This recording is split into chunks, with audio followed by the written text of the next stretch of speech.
Centrafrique.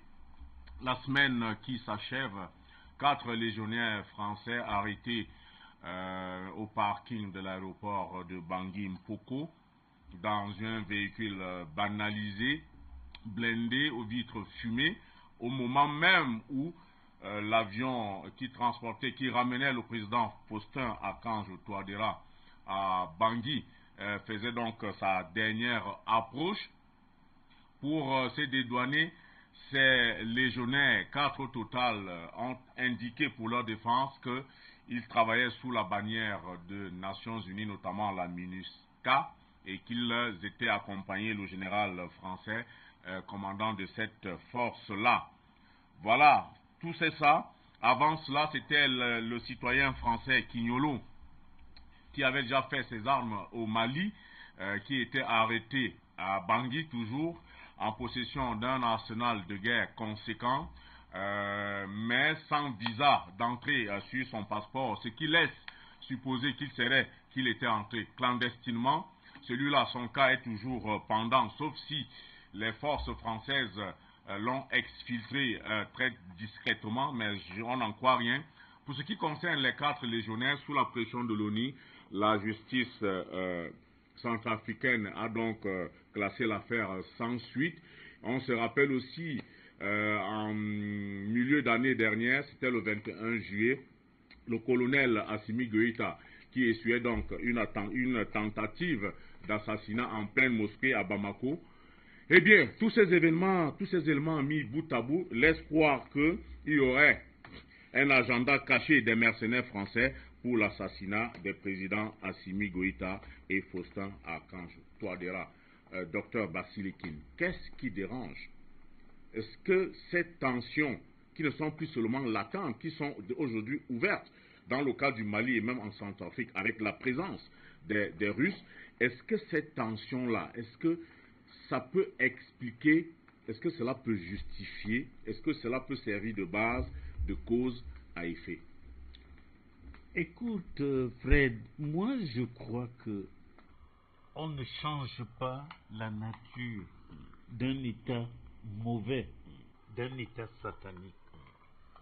Nous savons dans l'histoire de France, la nuit de la Saint-Barthélemy, tout le monde se souvient.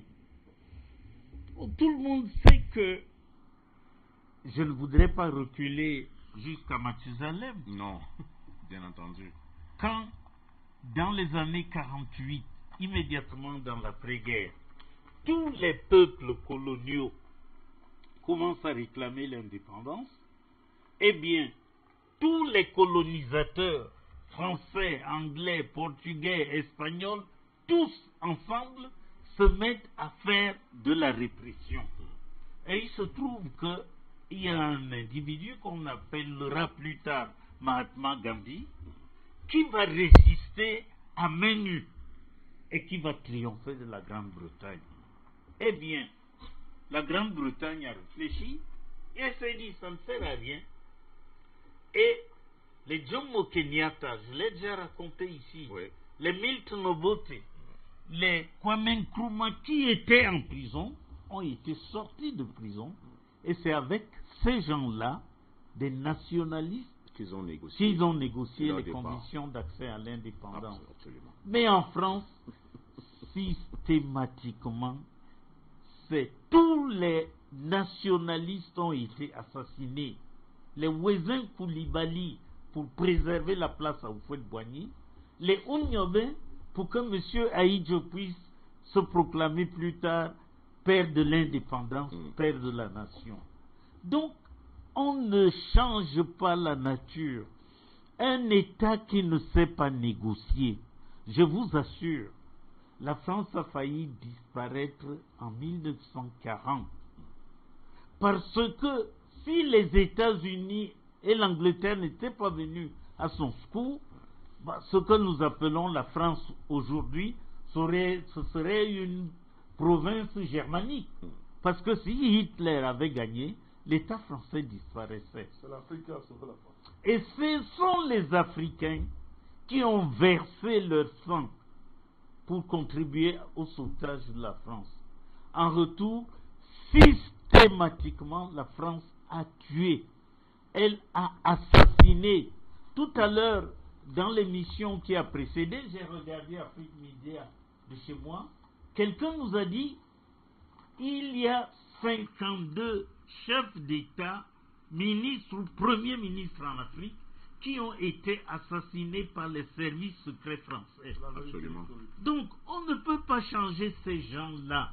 C'est normal qu'ils veuillent détruire la racine qui est en train de poindre pour la libération de l'Afrique.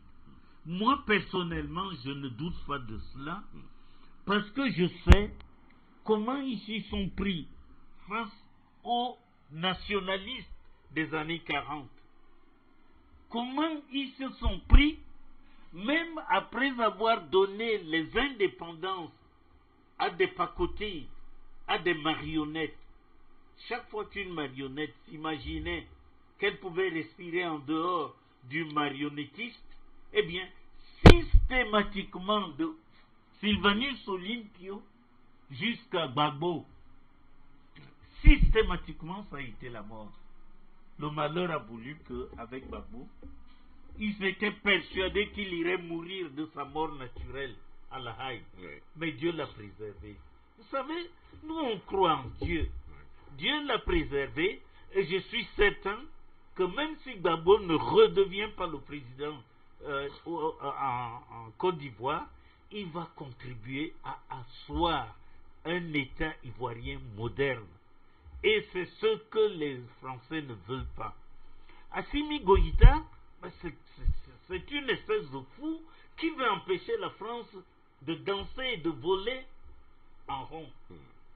Le président Touadéra, c'est un oiseau de la même espèce qu'il faut éliminer.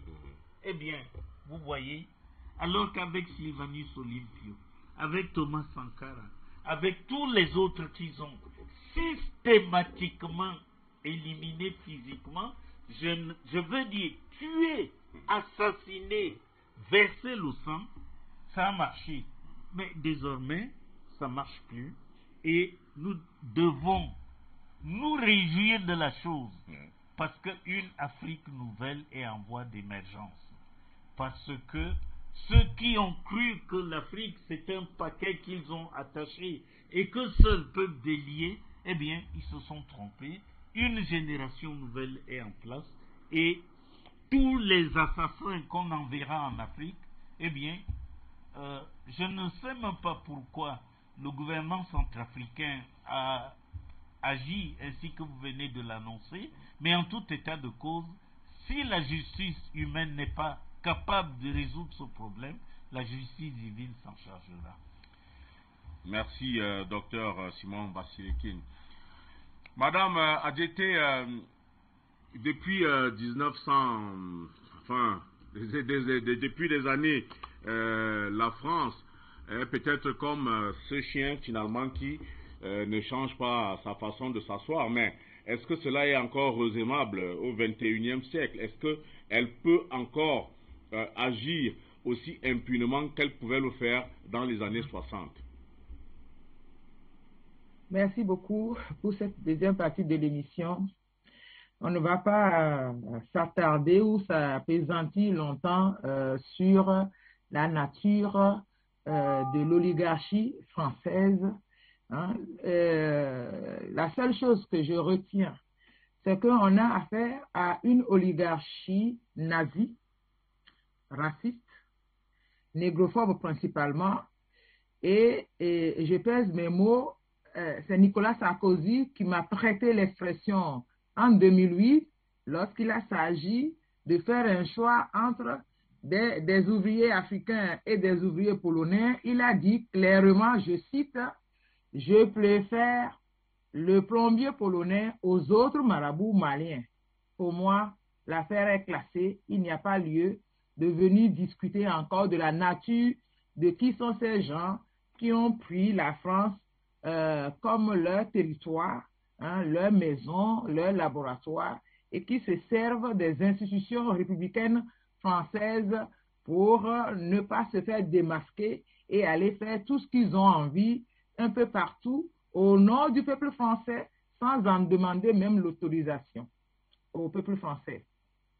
Voilà ce qui concerne leur nature. Maintenant, en ce qui concerne nous, Africains, nous ne savions pas. D'accord. Maintenant, nous savons. Notre génération sait. Comme je l'ai déjà dit ici, nous avons été à l'école.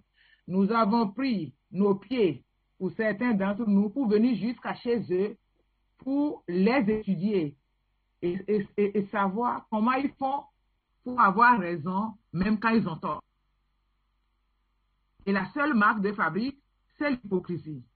C'est la théorie des 3 M, le meurtre, le mensonge et la manipulation. Vous avez affaire à toute l'élite française, hein, à tout le conclave de ceux qui sont des commerçants, ceux qui sont dans les administrations. C'est la même pratique, c'est-à-dire mentir, vous manipulez et vous tuez, s'il le faut, en utilisant l'entreprise hospitalière, les empoisonnements qu'on appelle les accidents médicaux. Une fois que vous avez fait ce diagnostic-là, hein, à qui vous avez affaire, quand vous avez des Français envoyés chez vous, vous devez savoir quoi faire. Maintenant, je vais adresser un message à l'égard du président Touadéra. Il faut qu'il se rappelle qu'un ennemi mort est un ennemi vaincu. C'est ce que pratiquent nos loups de Paris. S'il ne l'a pas encore compris, s'il continue à faire son super-humain africain, qui comprend et qui tolère et qui rentre dans sa maison un petit anaconda en pensant que comment l'appelle-t-on, c'est un petit mamba vert qui n'a pas de venin, il va finir, comme ils disent, débit, avant de se rendre compte que ça avait amené chez lui, il croyait que c'était un chaton et il s'est retrouvé donc avec un tigre qui lui sautera à la gorge à la moindre occasion, dès qu'il le peut, s'il a faim. Voilà ce que j'adresse à l'égard de mon frère que je voudrais voir vivant, que je voudrais qu'il reste vivant parce que sa place pour l'émergence de l'Afrique nouvelle à cet endroit est très important. Il a une fonction, il a une mission de réformateur, il a une mission d'éducateur, il a une mission de transmission et il faut qu'il assume jusqu'au bout. Il faut qu'il reste en vie jusqu'à minimum 86 ans. Et ce n'est pas en s'amusant avec ces anacondas qui tournent autour de lui, qu'il prend comme étant des serpents gentils, qu'il va arriver à 86 ans en ayant transmis l'essentiel de ce qu'il doit transmettre à la nouvelle génération. Il faut qu'il prenne la responsabilité. Il faut qu'il soit. Il est un soldat. Un guerrier du bien est un soldat. Et un soldat, il n'a pas d'état d'âme à éliminer les obstacles sur son chemin. Il faut qu'on sorte et que lui, principalement, il sorte de l'ancienne croyance africaine et l'ancienne dogme africain qui veut qu'on laisse son ennemi et qu'on l'éduque. Cette croyance est obsolète maintenant. Nous arrivons dans une nouvelle ère. L'amour a des limites. Comme toute autre chose dans la vie humaine, l'amour a des limites. Et quand vous avez affaire à des criminels, il faut leur appliquer l'annihilation. Il faut les renvoyer, comme Poutine dit, il faut les renvoyer à leur créateur pour qu'ils puissent leur pardonner et les éduquer mieux. Votre rôle en tant que guerrier du bien n'est pas de vous substituer à l'amour de Dieu. Vous faites votre mission. Vous devez éliminer sur votre chemin tous les obstacles pour que le travail que nous sommes en train de faire puisse se dérouler correctement. Maintenant, je reviens vers les peuples de France. Le peuple de France est aussi un peuple aussi meurtri que les opprimés africains. Les politiques français n'ont rien à voir avec le peuple de France et n'ont même aucune compassion à l'égard du peuple de France. Le peuple de France, pour ceux qui écoutent Afrique Média, doivent savoir qu'ils doivent se battre pour éliminer ces non-humains qui ont pris leur pays en otage. S'ils ne le savent pas, ils doivent le savoir maintenant. Et ils doivent faire ce qu'il faut. Tous les mensonges de l'histoire falsifiée, de la science falsifiée, ils doivent aussi, comme la jeunesse africaine, rompre avec les logiques dysfonctionnelles du passé. Vous n'êtes pas responsable des préjugés de vos parents, mais vous serez tenu coupable d'actualiser ces préjugés-là et vous en payerez les conséquences, vous et vos enfants. Voilà ce que je peux adresser en ce qui concerne cette question qui touche donc aux mercenaires français. Le mercenariat, c'est le propre de l'ADN du peuple franc. Le peuple franc, il faut se rappeler qu'en Europe de l'Ouest et en Europe en règle générale, le peuple franc, c'est le peuple des mercenaires, les héritiers, chasseurs, cueilleurs qui n'ont jamais voulu faire société et qui utilisent la barbarie pour exister. C'est ça le peuple franc. C'est pour ça que c'est un peuple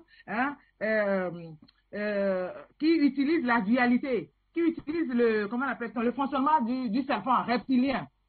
C'est ce fonctionnement qui est double. Agit ainsi de leur ADN même. La rébellion contre l'ordre naturel fait partie de leur expression. C'est leur choix. Il faut les accepter comme cela et traiter avec eux en prenant cela en considération. C'est l'erreur grave que nos pères de l'indépendance ont fait. Quand le général de Gaulle a dit la France n'a pas d'amis et n'a que des intérêts, c'est comme si vous allez demander au chat s'il faisait ami avec la souris. C'est comme si vous demandez au lion s'il faisait ami avec les gazelles. Si le lion veut faire ami avec la gazelle, qu'est-ce qui va arriver? Il va mourir affamé. Et comme le lion sait qu'il n'est pas de la famille de la gazelle et qu'il l'a pleinement conscientisé, eh bien, il n'en a rien à faire que les gazelles disparaissent, il veut manger et il mangera. Maintenant, c'est au troupeau de brebis de faire en sorte que la prédation cesse. Et je vais finir avec l'expression que j'aime bien de chez Marcus Garvey, c'est la lutte des colonisés qui guérira les colonisateurs. Si les colonisés ne l'ont pas bien compris, je le répète, c'est la lutte des colonisés qui guérira les colonisateurs. À bon entendeur, salut. On dit chez moi que celui qui a les oreilles n'a pas besoin que les oreilles traînent par terre avant de pouvoir comprendre ce que l'on lui dit. Ni plus, ni moins. Merci infiniment, Madame Adjete Ablawa. Je rebondis justement certainement sur votre dernière phrase, Président Banakani. C'est la lutte que les colonisés font aux colonisateurs qui va guérir les colonisateurs. En l'occurrence, c'est la voie qu'empruntent aujourd'hui les pays africains, notamment la Centrafrique et le Mali, parce qu'ils viennent mettre en échec, n'est-ce pas, les plans ourdis par la France pour continuer à mettre sous la coupe les économies, sous la coupe régler les économies de ces pays-là. Est-ce que aujourd'hui vous diriez, dans le prolongement de la première thématique, que la présence de la Russie en Afrique est une chance pour les pays africains? J'ai parlé plutôt d'une conjonction de circonstances géopolitiques rarement vues dans l'histoire qui militent pour l'Afrique, mais aussi pour un monde nouveau. C'est ça qu'il faut comprendre. Parce que l'évolution économique du monde, les marchés qui sont finis, le territoire planétaire qui est fini et qui a été surexploité par le capital dans sa folie, fait qu'aujourd'hui c'est la destinée de l'espèce humaine qui se confond avec le destin des nations. C'est très important. Quand nous parlons de méga géopolitique, c'est ce genre de développement, n'est-ce pas, qui sous-tend notre analyse de l'avenir géopolitique du monde. C'est-à-dire l'avenir des nations se confond avec l'avenir de l'espèce humaine. C'est pour ça que nous, quand nous on parle, nous disons qu'il faut nettoyer le monde de la saleté. J'ai parlé d'un kyste purulent. Kyste purulent qu'on appelle l'Occident. Il faut enlever ça. Sinon, ça contamine tout le monde et chacun va disparaître. Donc, vous voyez que la Russie a des problèmes sérieux avec les mondialistes, parlons comme ça. Avec ces gens qui veulent la détruire, mon cher, qui attaquent l'identité même de la Russie. Et la Russie, c'est que historiquement, on est obligé de rappeler ça, c'est l'Afrique qui a enrichi ces pays-là. C'est grâce à l'Afrique, n'est-ce pas, que ces nations-là, n'est-ce pas, ont consolidé leur économie. Et c'est grâce à l'Afrique qu'elles tiennent même économiquement actuellement. La Russie le sait. Or, grâce à ça, mon cher Bungu, ces pays ont pris un avantage économique et financier, en termes systémiques, en termes structurels, qui pèse sur la Russie. On appelle ça sanction. La Chine, pareil. Mais les sanctions sont aussi libératrices. Oui, cette dialectique-là. Oui. Oui, la dialectique pour que les sanctions soient libératrices, justement, il faut que la Russie pense global. Voyons, on s'entend. Elle doit penser global, parce que la Russie est un empire global. C'est une puissance globale. C'est-à-dire qu'elle a la capacité de tout projeter au-delà de son territoire, c'est-à-dire qu'elle a une capacité de projection globale. Où est-ce que ça peut vouloir dire? La Chine, c'est pareil. Je vous ai déjà dit que le projet américain, le projet géopolitique américain, c'est toujours défini contre la Chine. Contre la Chine. Les Chinois le savent, mon cher Bungu. Et la montée de l'économie chinoise l'oblige, mon cher Bungu, à s'appuyer, n'est-ce pas, à investir l'Afrique pour soutenir sa croissance. Vous comprenez ce que j'ai dit? Donc vous avez donc cette convergence-là, de ce que j'appelle de la géoéconomie, de la géopolitique, qui font que les Russes et les Chinois ont besoin de l'Afrique. On ne vient pas aider l'Afrique, il n'y a pas d'aide. Non, bien entendu. Il n'y a pas d'aide, hein? Bien entendu, mais quand je parlais... C'est là qu'il s'agit. Je vous permettez. L'Afrique, non seulement est le réservoir des matières premières du monde, mais il est même le réservoir de l'avenir démographique du monde, mon cher Bungu. Et elle est le dernier relais de la croissance. Vous comprenez? Cette croissance qui va nous conduire, qui va nous conduire véritablement dans ce qu'on appelle l'économie monde, l'économie de l'espèce humaine. Il s'agit plus, mon cher Bungu, d'une économie, d'une coalition de nations qui va écraser d'autres nations. Le monde est fatigué de ça. Le capitalisme, je sais pas tout à l'heure, il faut une économie, n'est-ce pas, de la civilisation de l'universel. Vous comprenez? Où les gens s'entendent sur les fondamentaux de l'économie mondiale. C'est ça qu'il s'agit. C'est ça la réécriture des relations internationales. Voyez donc. Donc, quand j'ai fini de dire ça, si on situe le Mali et Centrafrique, dans cette affaire, les choses sont claires. Le président Touadéra a été le premier à matérialiser la présence sur le continent, rendant concret et réel la diversification des partenariats géomilitaires sur le continent. Mais il a déjà dérapé. Mais ça porte ses fruits. Non, je le vois, ma soeur. Il dérape là. Oui, mais avant de... Allez-y. Allez-y. Alors, parce que nous ne comprenons pas cette affaire. L'opinion publique africaine s'élève pour dénoncer la tentative de l'assassinat du président. On n'a pas encore fini de dénoncer. Il va s'arranger avec les gens là. J'espère qu'il a obtenu de véritables concessions. J'espère que la Centrafrique a gagné des choses. Parce que vous pouvez mobiliser le parquet de votre pays qui nous dit que ces gens-là n'étaient pas de l'aménagement. C'est ce que le parquet a dit. Allez lui le communiquer sur Internet. Non, ils ont dit clairement. Voilà. Que la voiture n'était pas estampillée. Voilà. Il n'avait pas de mission, d'ordre d'émission. Voilà. 2 jours après, pour se retrouver où ils étaient. Vous nous laissez en route. Nous ne sommes pas naïfs, mon cher Bongo.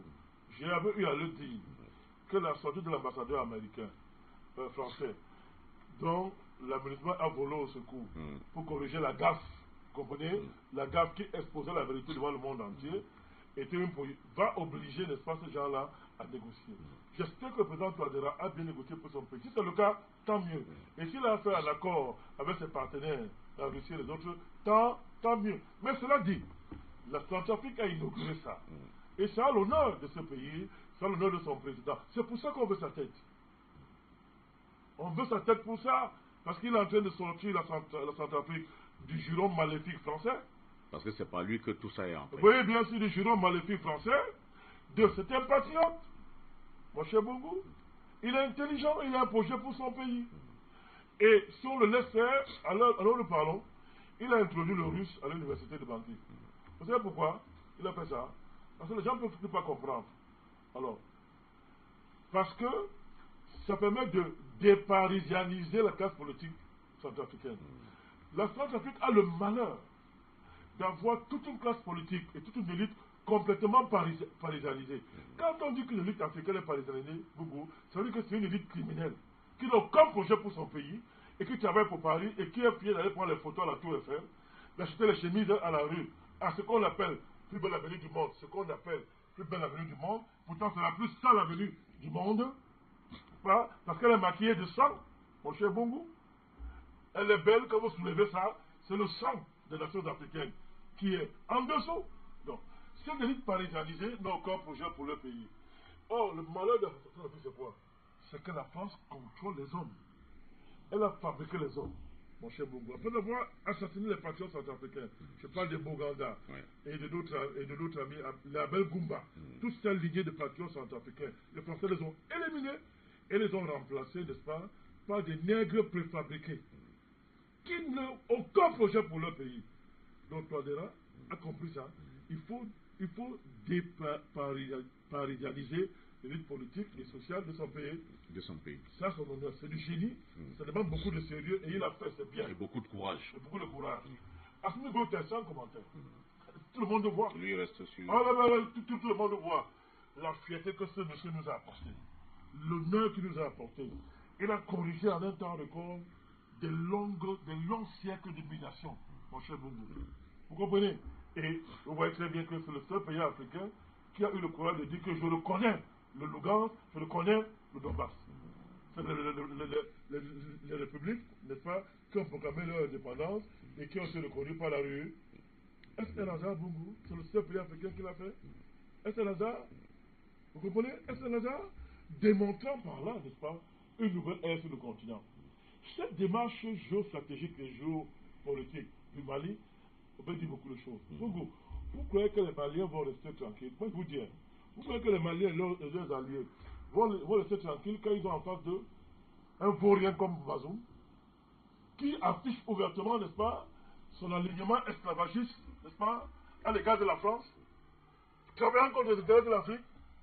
Vous croyez que les Maliens vont laisser le terroriste rebelle en chef de la Côte d'Ivoire recevoir sur son sol des Maliens stipendiés par la France qui osent dire qu'ils vont programmer un nouveau gouvernement pour contrer, n'est-ce pas?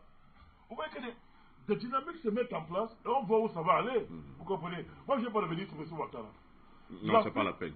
Non, vous savez pourquoi? Mon cher Fédéric. C'est-à-dire, donnez-moi une seconde sur lui. Non, ne revenez pas sur lui. Non, Président, allons-y à l'essentiel. Vous savez pourquoi? Non, c'est essentiel. Vous savez pourquoi? Certains Africains admirent des gens comme ça. Voilà un monsieur qui, dans son fiasco téléphonique avec Boubou Sissé, a méprisé la Russie. Et a dit que vraiment la Russie, 11e puissance du monde, a du vieux matériel militaire. Regardez le pays que M. Ouattara a méprisé. Ça veut dire quoi? Il n'a aucune information géopolitique. Son niveau géopolitique, c'est Paris. Alors quand un pays est dirigé par un type comme ça, qui est complètement déconnecté des dynamiques géopolitiques du monde, qui est complètement déconnecté de la vraie évolution économique du monde, et qui bombe son tort d'être un grand économiste, ces jours sont comptés. Vous comprenez? Quand on voit le territoire du monde, ces jours sont comptés. Donc, je terminerai en disant ceci. L'agenda caché des mercenaires français, c'est l'assassinat, vous l'avez dit. Mais derrière ça, mon cher Boumou,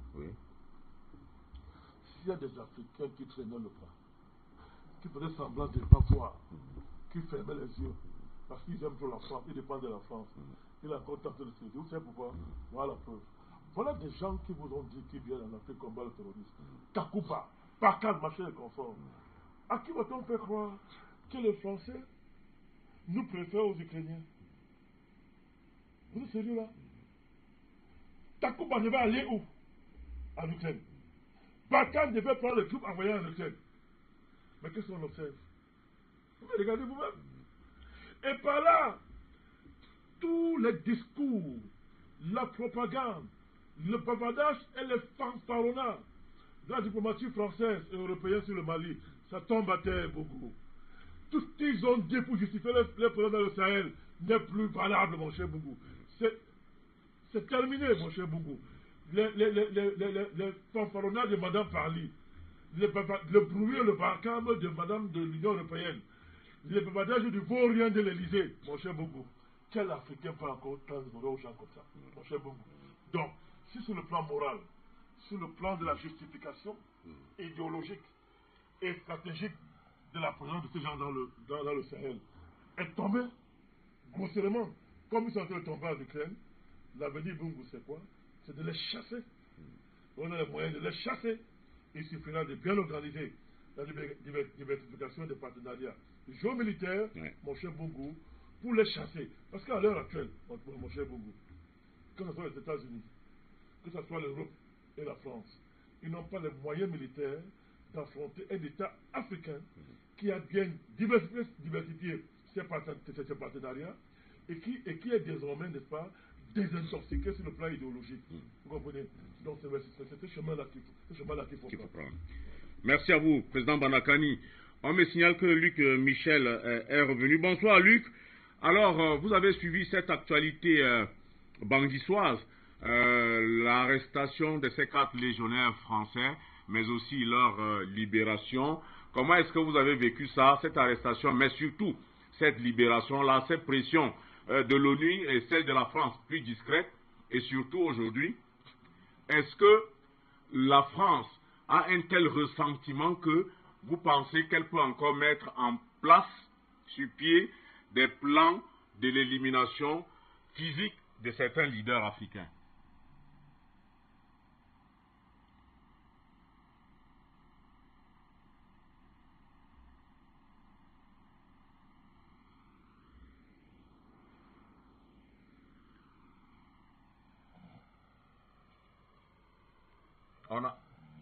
On a quelques mal.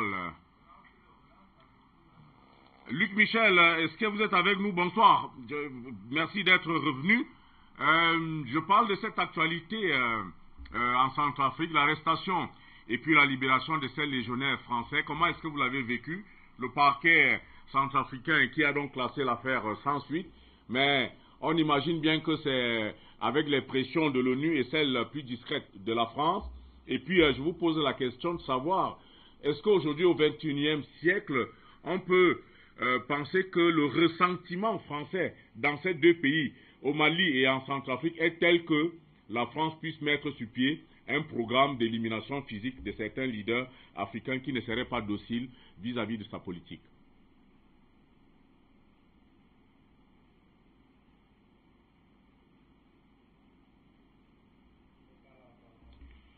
Bon, malheureusement, Luc Michel n'est pas là. C'est donc sur ce acte manqué que nous allons également mettre un point définitif à cette émission. Merci à vous, Adjeté Ablawa. Merci également aux confrères algériens qui étaient là. Merci à vous, Président Banakani, pour vos éclairages. Merci, doyen, pour vos analyses très pertinentes qui donnent à voir la riche culture que vous partagez avec les étudiants africains. Merci à vous. Merci à vous, chers téléspectateurs. Merci aux équipes techniques. Je vous retrouverai avec un égal plaisir. Je vous retrouverai avec un égal plaisir lors des prochaines éditions, Inch'Allah.